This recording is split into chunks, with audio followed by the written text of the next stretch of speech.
I'm Jack Ruston. Welcome to the Ruston's Boneyard podcast. We're talking about real food, traditional cooking, nutrition, health and exercise.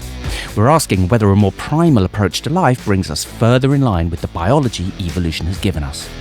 We'll be exploring some of these topics with expert guests from the worlds of clinical practice and research. I'm not qualified to give any sort of medical or dietary advice, and nothing in this material should be considered as such. The opinions expressed here are for the purposes of discussion only. Please consult a qualified medical professional before undertaking changes to your diet. And now, on with the show.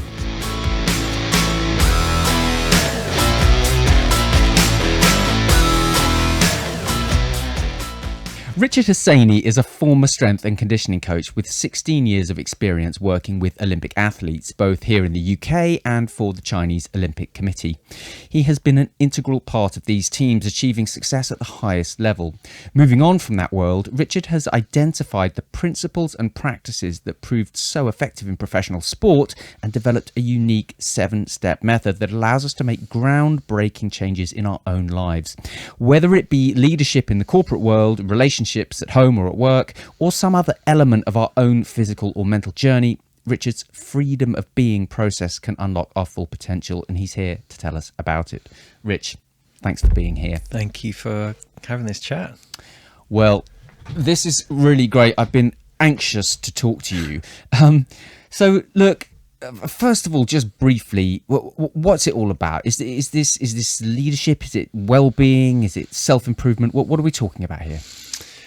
Ultimately, it's all of that. It's all of that. Self-improvement, performance or the outputs that we have in the world all come from our inner world. That's kind of very clear message that I've learned over the years. And so, so much is improve your performance, improve your productivity, improve this, improve that. But until we start to get clarity within inside, that is stunted, or that's limited to what we can achieve, in my perspective anyway, from what I've learned in my own life, as well as working with the environments I've been in. Are you talking about sort of beliefs that people hold, attitudes, or is it expand a little bit? Yeah, I guess the 7-step process is a kind of a way of getting to understand ourselves and our reality and how we interact with that. I guess if I reverse and kind of go back, where did it come from?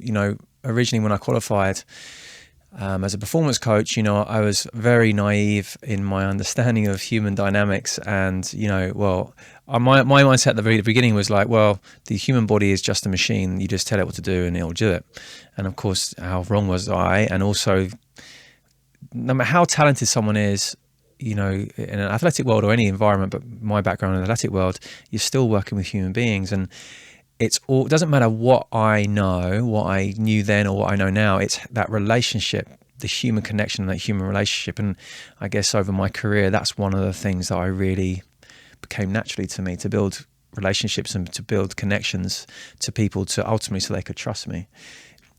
One of my areas that I always used to work on was my technical knowledge. That was my perception. I always felt I didn't know enough, or I could dive deeper into the science and apply,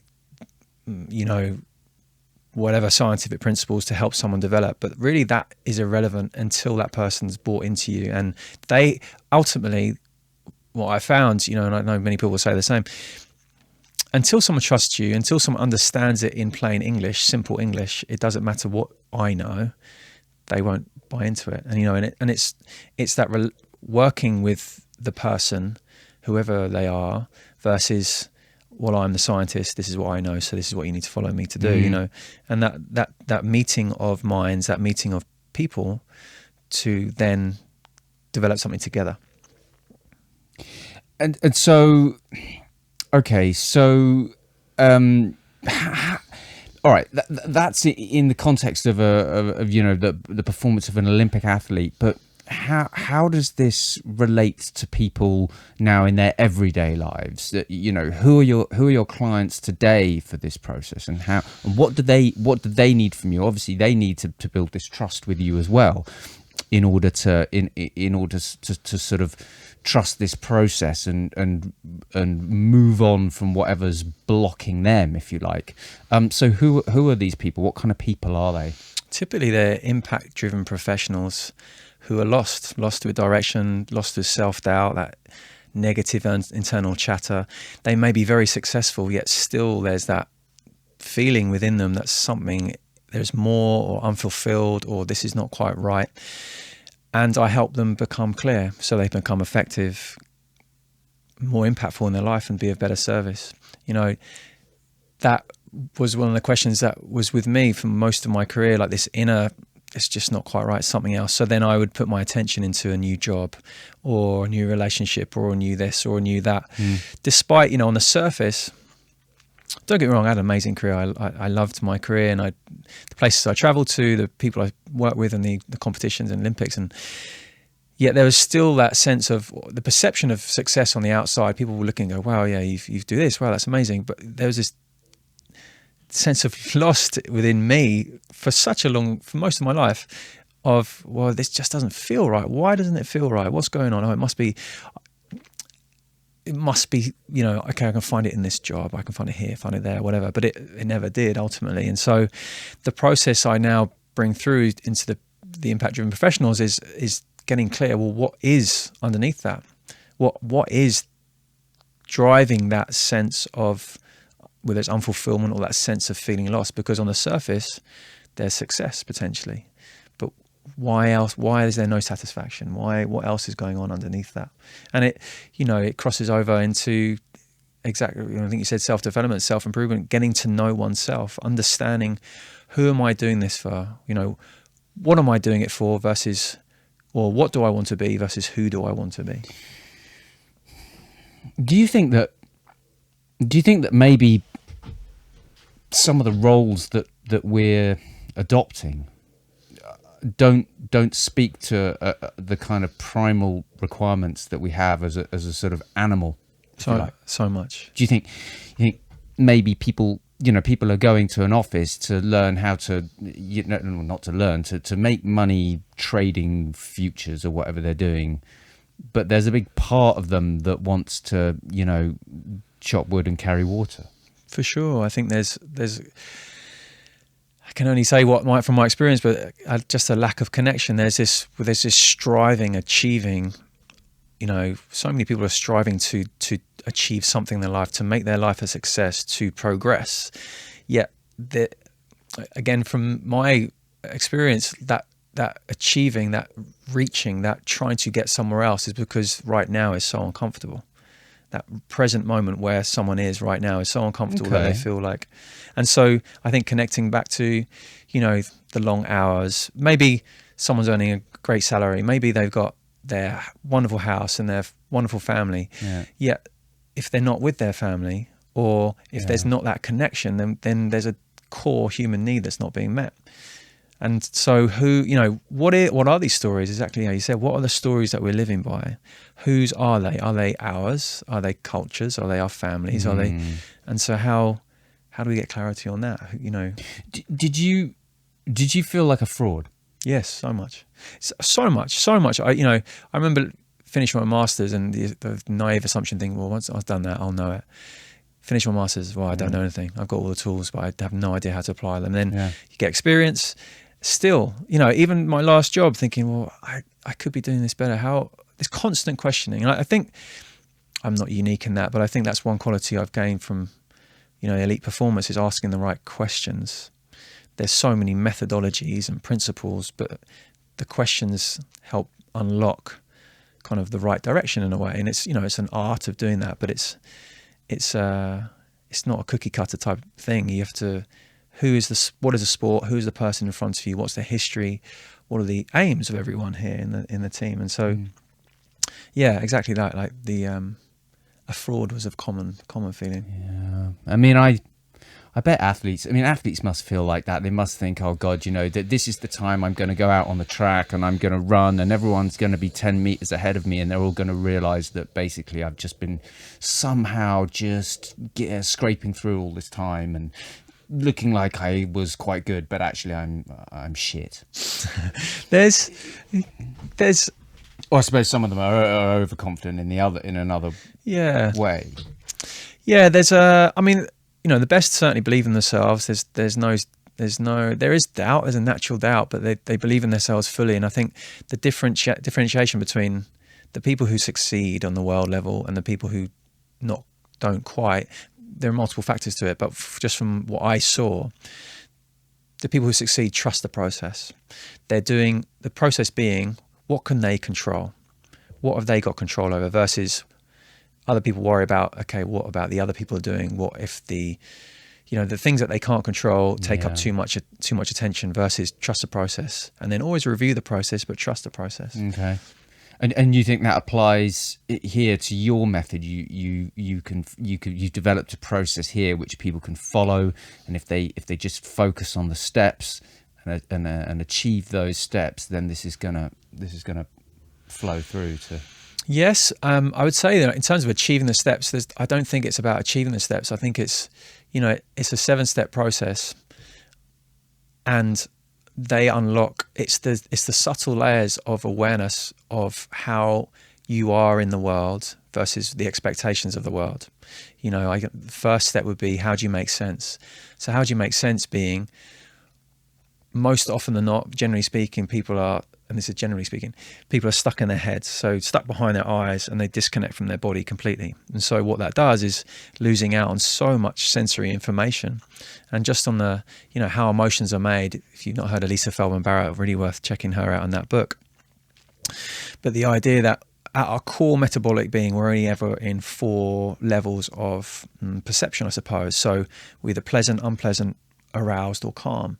And so whatever we are, if we're not aware of that, our brains make sense of that internal sensation. And so if we're not even picking up on that, we are acting in a certain way. We're making sense of the world without knowledge of how we're feeling within us.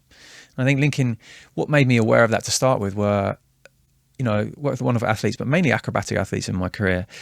And they are unique in the sense of course, they want to win and they're driven and all that kind of stuff. On the surface, they look very reckless, certainly action sport, the Red Bull type of guys and girls, but they're very methodical, and they are 3 unique things about them. The first one really is that they are highly aware of their I guess spidey sense, their intuition, because if they're not and they're too headstrong and they go for something, at the very least there's a high chance of getting seriously injured. Aren't they? Yeah. Or die, and there have been famous people who have died, famous high profile action sport athletes, and so they're in tune with this, with themselves and with the surroundings. Snow sport athletes, for example, they have to be able to read the conditions and the weather conditions and know, is it safe to go, how to trust that, what's their process of understanding that.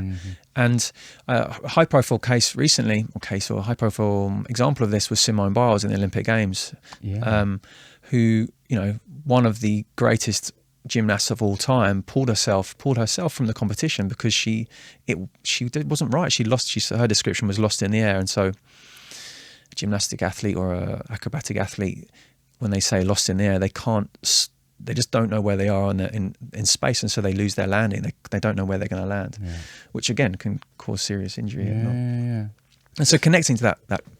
And so this applies to everybody, does it? Having a kind of fundamental understanding of your physical body, where you are in the world.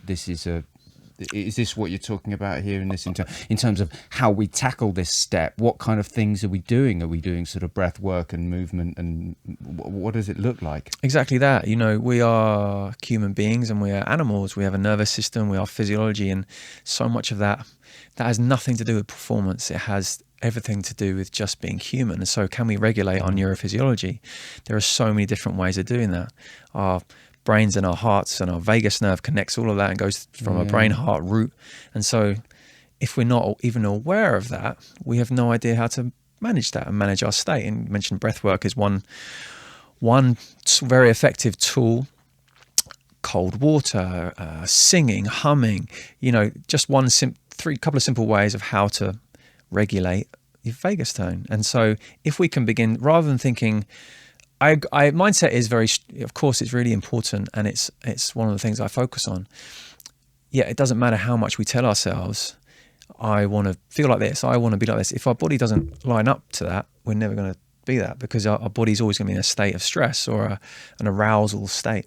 So we're talking about controlling our parasympathetic and sympathetic responses effectively. This kind of thing Yeah, state management, in the sense of it's not bad to be in an arousal state, and then we don't always want to be in a parasympathetic state, because we need arousal, we need to be focused, that's how we get things done. Okay. But it's the chronic,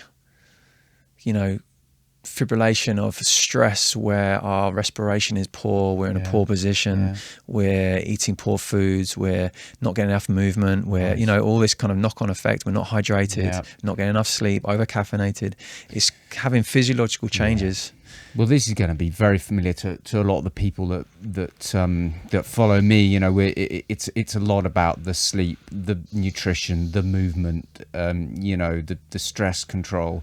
So step one effectively is that we have to get control of our physiology, of our body. We need to manage that process before we can move forward.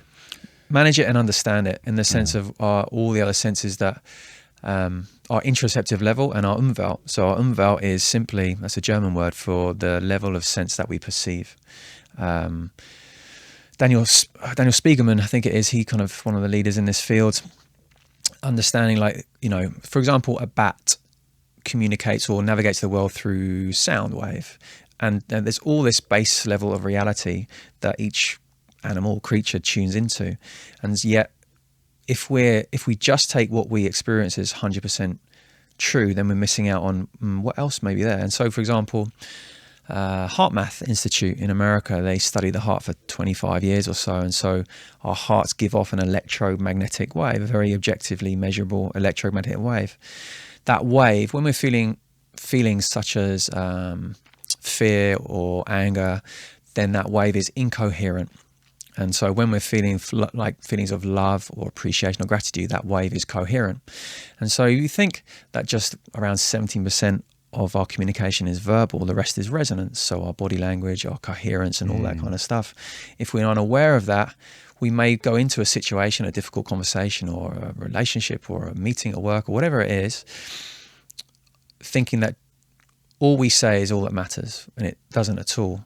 It's all this other stuff that we're carrying with us that can help us influence how we want to influence, or how to have the effect we want, or how to even just kind of be the grounding space, where the people listening have you've walked into a room and that sense of that person that's very grounding, there's a calming, especially in leadership roles, like a leader is not telling people what to do. It's about holding the space and allowing the right people to do their job, to do what they're trained to do what they're skilled to. And so can you hold that space and holding? And I guess people don't know why they feel uncomfortable around certain people, but they do. And it's like that thing of people say, oh, well, he just makes me feel uncomfortable because he seems so uncomfortable, and nobody can put their finger necessarily on why that is. But actually what you're saying is that there's lots of very tangible things. And once we learn to tune into those things, then we can kind of say, well, actually, because of the way I'm feeling, because of the way I'm conveying myself, the way I'm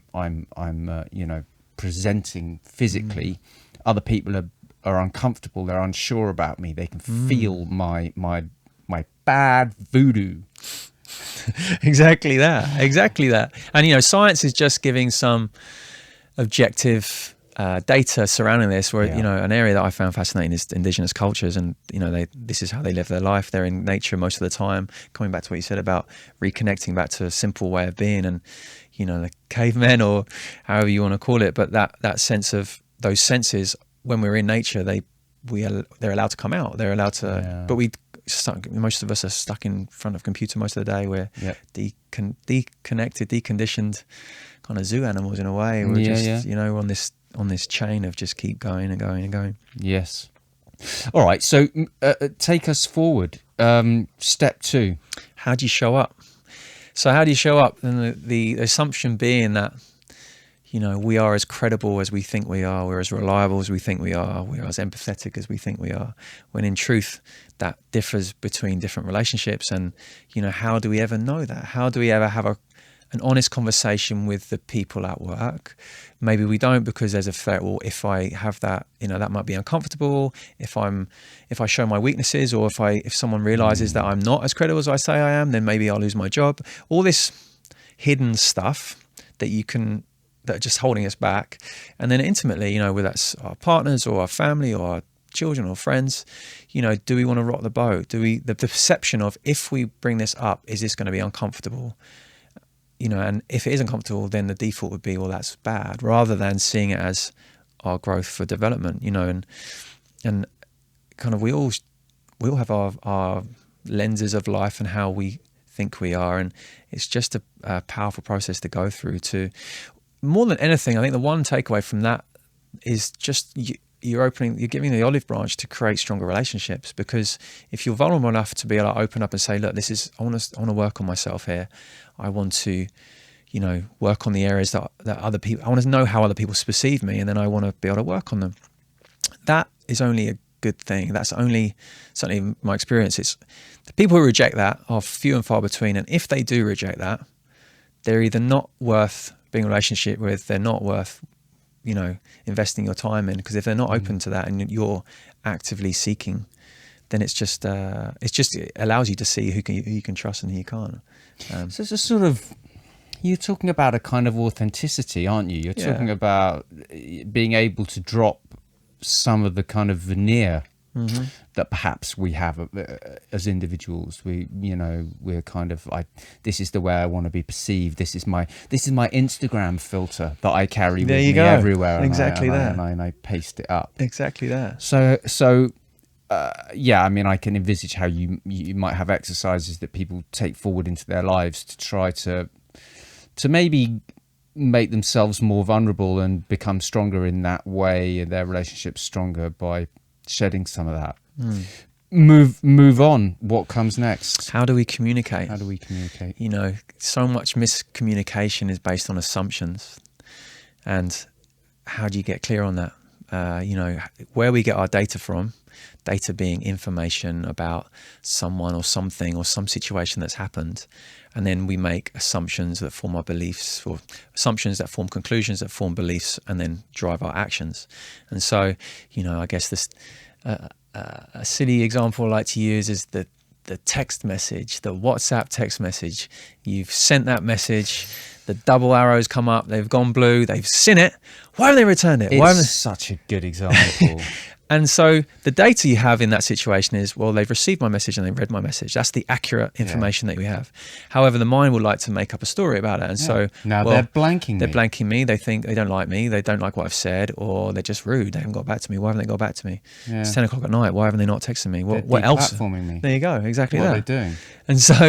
And so to understand that process of communication, and not just that, the old school of communication, the hierarchical communication would be, well, the boss or the manager or the alpha would say, well, this is how I think, and this is how it's got to be.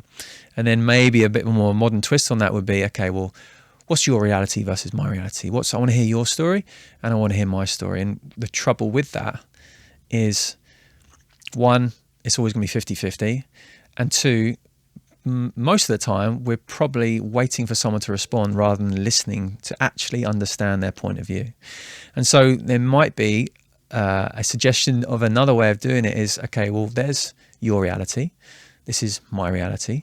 There's a piece of reality that none of us can see or aware of at the moment that we know exists. What can we co-create in this area? And so I guess an example in sport would be, I might give an example of my life as well, but I mean, sport, why I saw this work so well was in team sports, you see the best teams win, not because they've got the best stars, but because of how they gel together. Again, there are multiple factors to that, but the understanding that everything's on the table, there's a higher purpose in the sense of they want to win their gold or whatever it is. And so the best teams can be all in on that. And so it's not that they all get on really, really well necessarily, but there's an openness to be able to share disagreements, and everyone has a right to be heard. There's no wrong answer. If someone can say no, and I think, no is a unique thing because no is perceived as a negative most of the time, generally speaking, of course, rather than it's a legitimate answer. No is a legitimate answer. And so to have all the voices heard in an inclusive environment creates, bonds and trust and an environment that nurtures. We have to be able to do that, don't we? Because so often you see people. This is just one of the most common things about how people's lives go wrong is when they can't set boundaries for they can't set boundaries for what they're prepared to commit to. So someone will come along and say, "Oh, can you listen? I'm moving house on Thursday, and the removal guy's not coming. Can you come and help me move?" Oh yeah, no, of course I will. Well, you're just committing to like a 2-day process of unbelievable, physical hardship where you've also got full-time work and childcare that you've got to do. So you're basically committing to something that you can't do. And I guess people do this in work as well, don't they? They take on more and more, and they're never prepared to set a boundary that says, look, this is what I'm prepared to do here. This is what I can do to a high quality, and then things begin to spiral, and this person then ends up underperforming, feeling attacked, but still not being able to sort of assert themselves. This is jumping into stage 5. What don't you want? But it's exactly this topic, and so the reason we don't say no are threefold. The AAA trap. So we either avoid, so we procrastinate and put things off to the last minute. I do that. Me too. So that's my default is accommodate. So people please. We're doing things to get people to like us. So there's avoid, put it off to the last minute, accommodate, people pleasing. And then the final one, once our back's against the wall, we're helping that person out. We're trying to be a genuine thing, but we're stressed because we're now behind on work. We've got to pick our kids. We attack, we lash out. We kind of all down to our decision of not being truthful with ourselves. What can I commit to? What do I want to commit to? And also, what have I the energy to commit to? Yeah. And so, that kind of, we jumped into what don't you want? But they, like I said, they're not clear. That's it. They all merge into other. But there's one. Well, I suppose they're cascading against this sort of what's the word? They're kind of interacting with each other. A lot of those behaviours, aren't they? So looking back, stage 4 was what do you want? So where does that fit between those two things? So learning how to communicate, and then what do you want then? What do you want in the sense of, if, the classic drama of human beings, human dynamics, the drama triangle of the victim, the persecutor, and the rescuer, the 3 places of drama that plays out in all movies and in politics and on national and international levels. On individuals can play all 3 roles in the sense of, the victim, I've been hard done by, poor me. The rescuer is that person, oh no, I'll do it for you, I'll say. And then the persecutor is the blamer. And so we can flip between all 3 ourselves, or we can inhabit a role, and we'll flip between roles all the time. But a classic one, playing it with yourself, oh, I've had such a hard day, poor me, I can't believe it. I'm gonna have a bottle of wine, okay? I only have a bottle of wine because you deserve it, because I've worked really hard. And then the next day, in the morning, you can wake up with a hangover, you think you shouldn't have done it. Why did you do it? Why are you just that negative, persecuting voice? You've done that 3 nights in a row now. What's the point of doing it? Why are you such a loser? And so that's the example of this dynamic playing out in an individual level. It can also be, we're talking about accommodating. The rescuer, have you ever been, when you're that ear for someone to lean on, yet that person is always talking about the same problem, there's no action taken? They'll come back to you every time. They'll come to you, they'll talk to you all the time, and they won't really ask much about you, but they're saying the same problem in maybe a different light. Okay. And you can see, it's not that you don't want to be there for someone, but you're just seeing they're repeating the same thing, and you're accommodating, you're being the rescuer, you're trying to solve someone else's problem rather than saying, well, actually, this is what I see. And it takes... So you're enabling them to carry on moaning about the same thing that they're not taking action on. You are painting yourself into your role and them into their role, and that's never going to change until you say, well, actually, you know what, we sort of had this conversation, and until you stop this pattern of behaviour, then there's not really a lot more I can do. There you go. Yeah. And a rescuer keeps a victim. Like as long as someone's trying to rescue someone, they'll always stay the victim. Yeah, it's no good being a lifeguard if nobody's drowning. Exactly that. Yeah. And there's a difference between I'm not talking about people who have been through serious life events. They're the kind of bad things have been done to good people. Yeah, I'm talking they're about, broken. but, and, not to say that's, there's a difference between that and holding a place of depowerment, for the reason, an individual, but we can shift it out of that, like making the shift into a place of empowerment. So rather than the victim, can we be the creator of our own world? Okay, this sucks. This has happened to me. Okay, well, what can I do? What do I want from this? How can I shift out of this place? The rescuer would be more like a coach, asking the right questions to prompt someone to move forwards. And then the challenger would be to, sometimes you have to call it how it is, but then say, look, listen, okay, how can you, a challenger, the difference between a challenger and a persecutor is pushing someone down, a challenger is lifting someone up. Okay. Sometimes difficult conversations need to be had and straight truths need to be told, and also to help someone rise from that. So that's kind of the subtleties of, that's coaching 101, like Olympic sport or anyone you lead.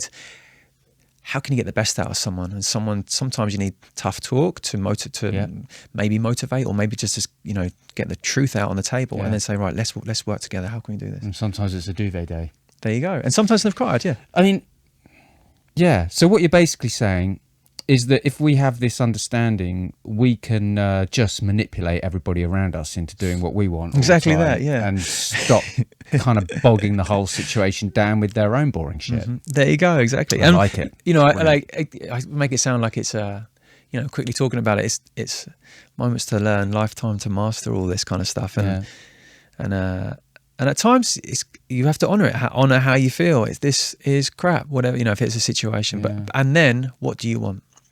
But this is so interesting because one question I had that I was going to ask you, sort of, I was kind of thinking about, for people won't know listen to this, but we're friends, and one of the kind of things I always have in my mind about you is this kind of Zen sort of energy that you bring, that you bring to a room, and what a great parent you are, for example, to your daughter. And I was going to ask you, how does what you've learned apply to parenting? And I guess you kind of answered that because when we parent, we manipulate our kids, don't we? That's what we do. We all do things. Any parent will say the same stuff. Oh no, what you want to do is tell them this, and then this will happen. And I guess what you're talking about is perhaps doing that a little bit more with all of our relationships, is deciding what we need something to be, or what's best for everybody. I mean, perhaps that's presumptuous, but I mean, I guess we're always trying to do what we think is best in any given situation. Yeah, or another way I like to look at it is, do I want to be effective in this situation or right? So as a parent, again, generally speaking, of course, like, a 3-year-old, I have a good idea of what's safe, what's right, how to do something. But I'm not being effective if I say to her, you don't do it like that, you do it like this, because away from safety, as long as safety is all taken care of to a degree, then, and I don't mean overprotecting, I mean, like, if my daughter has to fall, she has to learn how to fall, she has to learn how to pick herself up. I'm talking about, maybe she'll achieve the result, but she'll go about it in a different way. And if I'm telling her how my way is all the time, she's not going to learn that. I don't believe she'll learn how to figure things out more creatively on her own. Okay. And again, that's the same with, in sport, there are certain drills trying to teach someone to maybe jump higher, for example. There's certain prompts or cues you can give someone to, okay, well, the outcome is this. There's external prompts, external cues, internal cues. And so, sometimes it's relevant to just give an external cue. Okay, touch your head onto that. How are you going to do that? How are you going to get higher? Encouraging someone to play with their movement, or play with their situation, or play with what they're doing, to be creative in how they go. Yeah, I guess it's difficult when we start to compare coaching Olympians to parenting on the basis that, I'm sure you and I are probably kind of in agreement on the issue that the kind of nth degree of pushing kids to perform, to achieve. But of course, with an Olympic athlete, I mean, that is kind of what they're there to do. You can't say don't worry about winning. It's like, this kind of thing of, we're all going to have a race and nobody's going to win. Well, actually, no. That giant guy there is going to win, so we need to We need to look at that. So stage 6, step 6. Step 6 and step 7, they kind of merge in together, but what myths are you living? The idea of, the myths are cultural or family, we kind of touched on that, or personal. For me, my myth was that I need to have a certain amount of physicality level, or maybe more than some of the athletes I was coaching, which is insane. Like that, it was such an unhealthy practice for me. And the idea of the myths of, if I don't lift this much weight, X weight, that I've decided in my head, then I'm a failure or I'm not up to my job. Yeah. When you scan back, like weight is just a construct. It's a human construct, my construct of what I think is strong or what I think is this or that. And so why am I living like that? Why was I breaking my body like that? Why was I, even the role I had, like my role as a performance coach, I lost my mum to cancer. And, from that moment, I saw my father pass away as well, but seeing my mum at that time in my life when I was 36, it was just like a wake up call. Wow, I'm going to die one day. What does that mean? And then all this spiral of questioning and the idea, well, what kind of life am I living? Why do I need to go back into sport if I don't want to be there? And it was all this protection of identity that I'd completely put on myself, that if I don't do that job, who am I? What am I if I'm not working Olympic athletes? And kind of the veneer that you said of, there'd be situations where I'd say, I do this, I work with this team or whatever. And it would be all of a sudden the distraction would be taken away from me into what I did. And so I never really had to divulge anything personal about me because the veneer was protecting me from having to go into that. And so moving out of that was pretty terrifying for me because it's like, well, who am I if I don't do that? What is success then? Because to me, and a part of the reason this lost feeling was I was constantly striving, and you achieve something, and then what? And then you achieve something, and then what? And then achieve something, and then what? And I think that's why so many athletes suffer from mental health conditions, because it's this perpetual state of now is not enough, or I remember, I forget who it was, I think maybe Michael Phelps, describing that moment of getting the gold medal over his neck, and it's like, oh wow, this is it. And then they step off the podium. Yeah, it's done. And then what? Well, you got to prove it again next time. Yeah. I mean, that's an interesting thing, isn't it? This idea that we, we're always. I feel like, we get to our age, sort of mid-40s or whatever we are now. And we feel like we're still in this mindset of saying, oh yeah, but when this happens, when I get to this point, this will all be better, and all of a sudden everything will come into focus. But the reality is that these are the days of our lives right now. Yes. To use the name of a sick, whatever that thing was, soap opera. But these are the days of our lives. We are living them, and what do they look like? What do we want them to look like? How do we reframe this? It seems to me, from our personal relationship, that the death of your mother was a huge catalyst for you understanding that things weren't just physical. There was a whole kind of metaphysical. You seem to undergo this spiritual shift, and as you say, it wasn't always about, oh well, I have to be able to clean and jerk 100 kilos, or I'm not worthy anymore. My set point is broken, and you seem to me to become tuned into all of these other aspects of what actually makes a life, what actually makes a person happy. What is the point of being? Can you talk about that? Yeah, for sure. Yeah, I mean this. Everyone is at their point in life right now, wherever they are, but for me, like exactly that, the metaphysical, the mystery of life, like the stars, what is going on here? Like certainly seeing, and this is just my experience, seeing my mother die, my dad die as well, and like something happens to the body. Of course, that person dies, but it's this. All of a sudden, the visceral nature of what is going on here, and then the inquisition of like, well, I'm going to die. What does that mean? And I'm happy to share like my exploration of psychedelics and breath work and changing my state, changing states.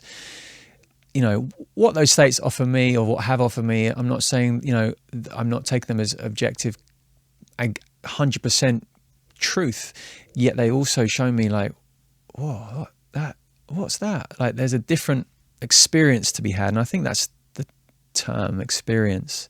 And this human experience, I think we're caught up in, or I've been caught up in driving and achieving in this, but the experience is to experience what we notice. What do we notice? For me anyway, now I think, I could be in the park with my daughter and I'm not doing I'm purposely practice not to check my phone. I'm with her, I'm focused with her, I'm noticing the breeze, I'm noticing the sun or the stars if I'm out. And that's just my journey and my experience.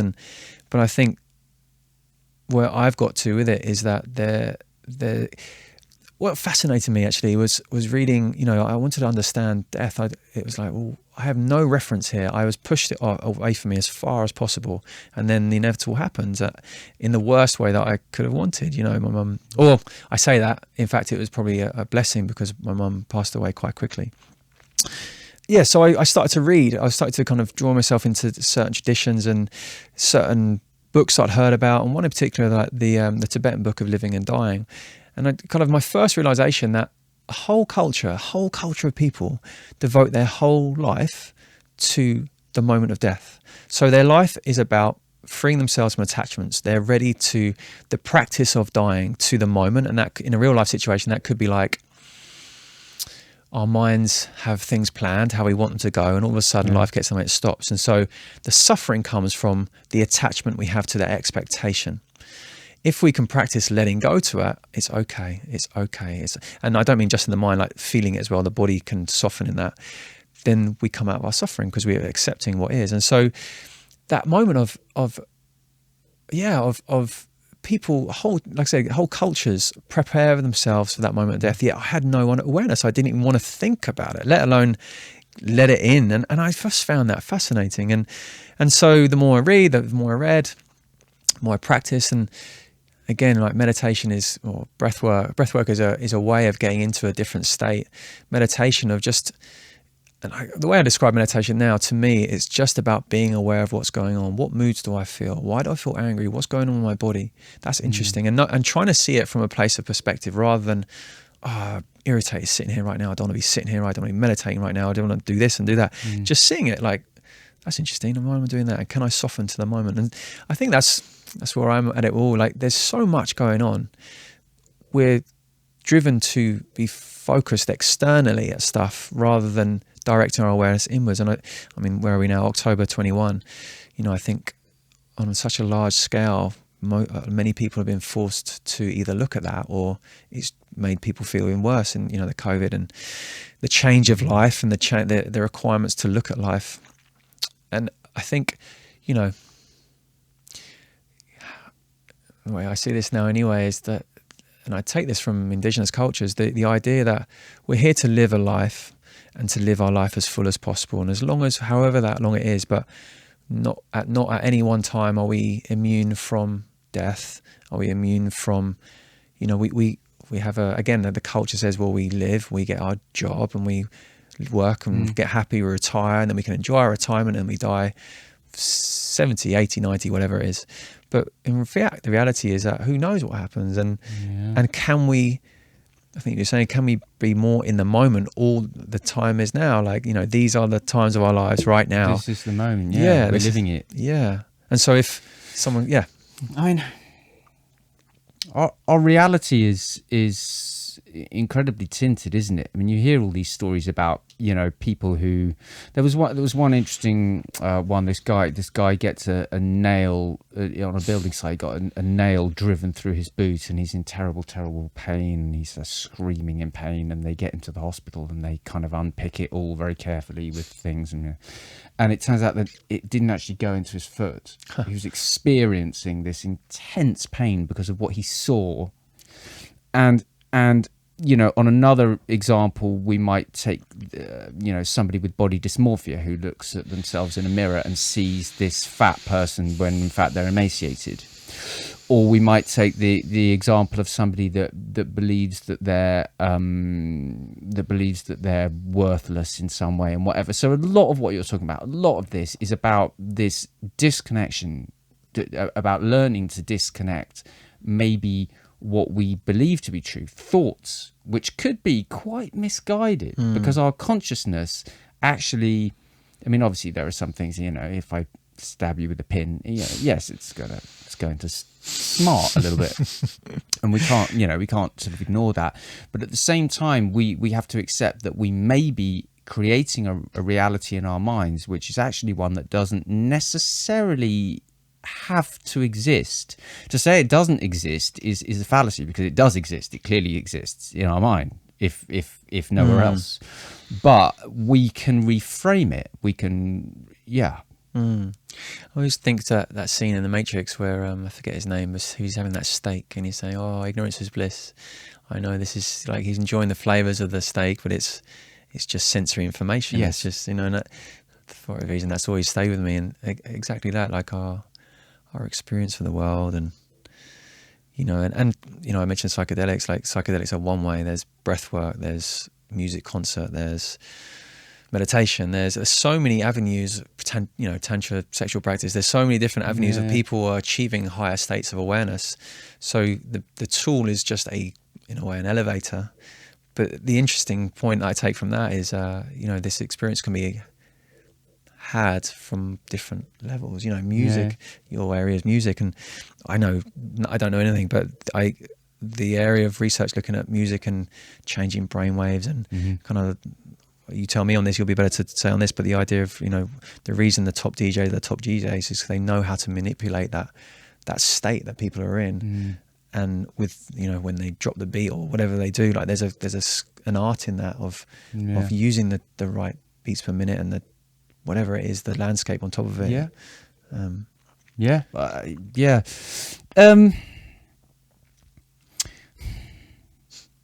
Let me ask you a couple of questions. So, what does strength mean?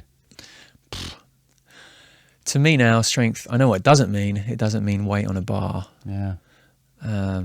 Strength means, I think strength means to me. Thank God for that. Yeah. We're only going backwards in that regard.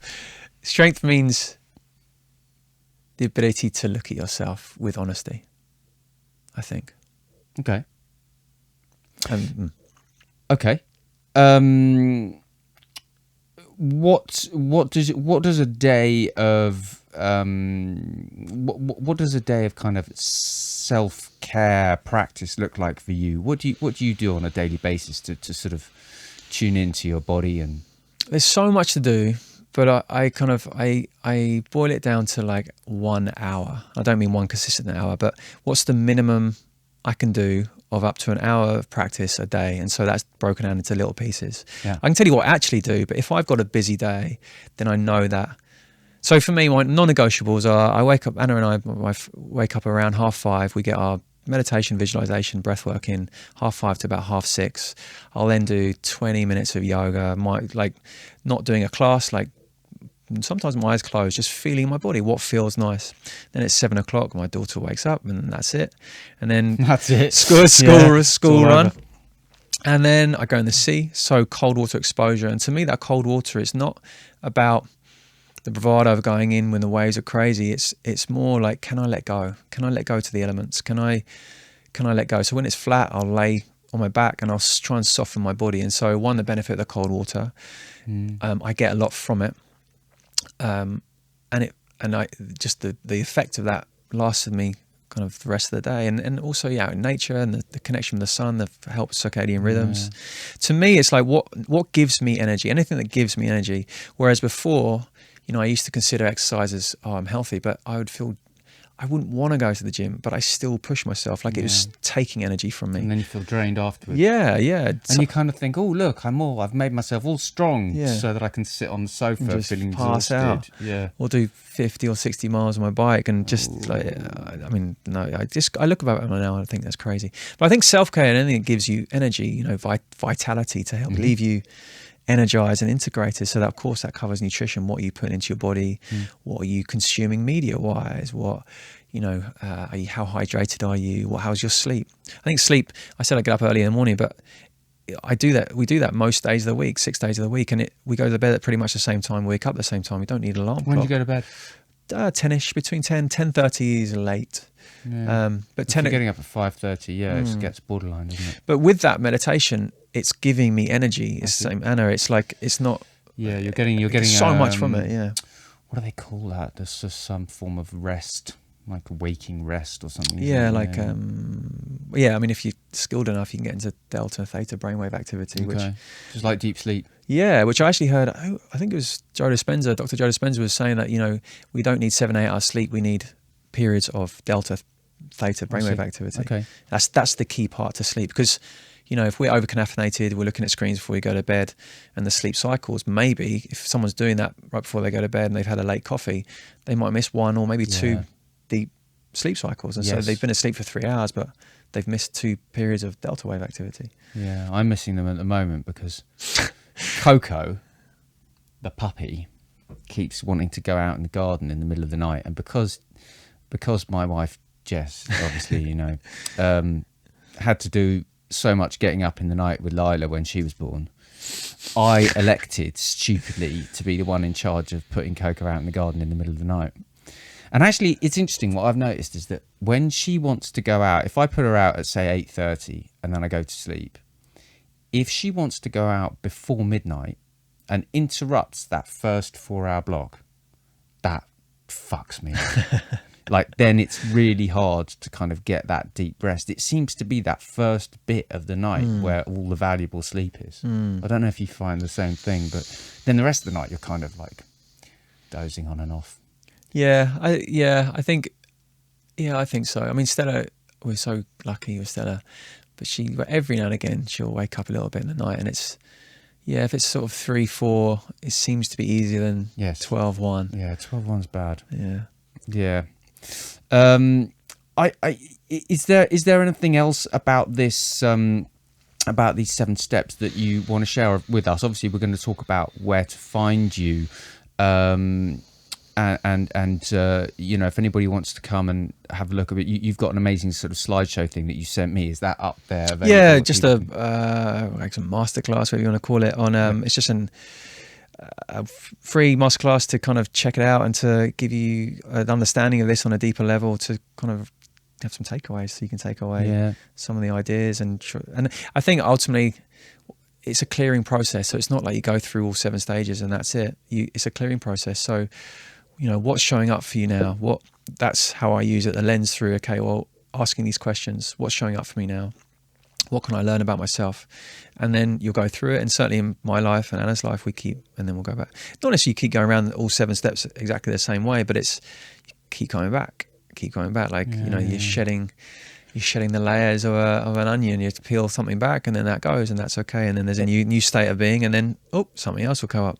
And does this happen? Can people just sign up and begin to kind of work their way through the content, or do you run courses that happen at a specific period of time? So application process, and then we'll have a chat. Personally, I'll chat with the people who are interested going out, and then assuming it's a mutual fit both ways, then it can start at any time, and there's coaching sessions available. So the course is self-paced.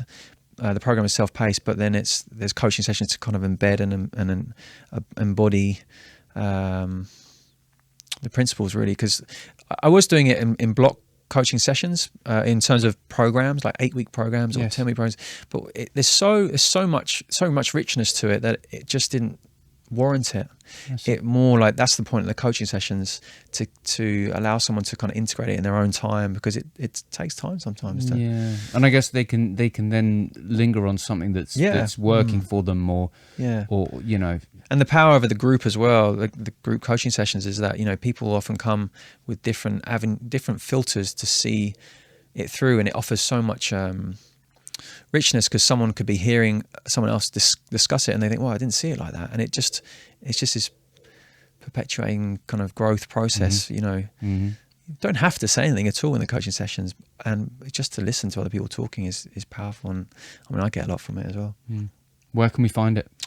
theconsciouslifecollective.com, and you'll just see it on there. Like there's cues to sign up for the masterclass. You're going to sign up at any time and just to watch it and go through it. And spend the hour or so to go through it and just see if it resonates with you. See, there'll be things you can take away from it for sure.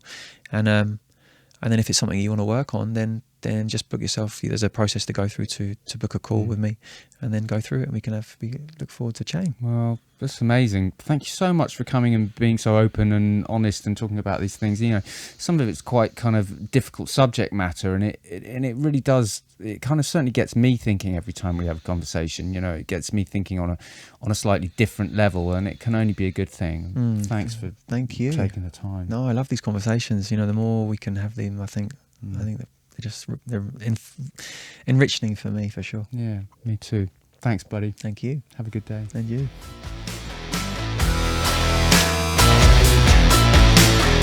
That's it for now. Come and find me on Instagram at Ruston's Boneyard and at www.rustonsboneyard.com. Keep cooking.